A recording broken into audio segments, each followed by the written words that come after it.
વૈષ્ણવ 55માં કલુ હરિદાસ કલુ હરિદાસ જ્ઞાતે સોની વાણિયા વૈષ્ણવ હતા અને શ્રી ગોપેન્દ્રજીના અટંકા સેવક હતા. તેઓ શ્રી ગોપેન્દ્રજીના સેવક થયા ત્યારે પોતાનું સર્વસ્વ અર્પણ કરી દીધું અને વિરક્ત ભાવ ઉત્પન્ન થતા શ્રી ઠાકોરજી પાસે વિનંતી કરી, જેથી આપ શ્રી એ તેમનો વિરક્ત ભાવ કાયમ રહે એવી કૃપા કરી ઉપરણો ઓઢાડ્યો.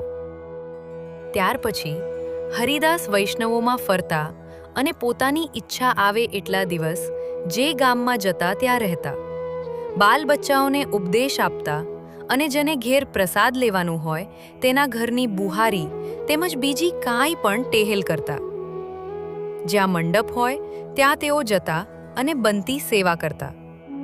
મંડપમાં જેટલી પાતળ હોય તેમને બીડી પોતે જ વાટતા. તેમના ઉપર શ્રી ગોપેન્દ્રજીની પૂર્ણ કૃપા હતી, જેથી સૂક્ષ્મ પ્રસાદમાંથી અઢળક થતો.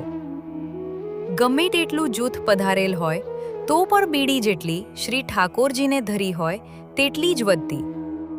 સર્વેને પહોંચાડ્યા સિવાય પોતે લેતા નહીં એવી શ્રી ઠાકોરજીની તેમના પર કૃપા હતી.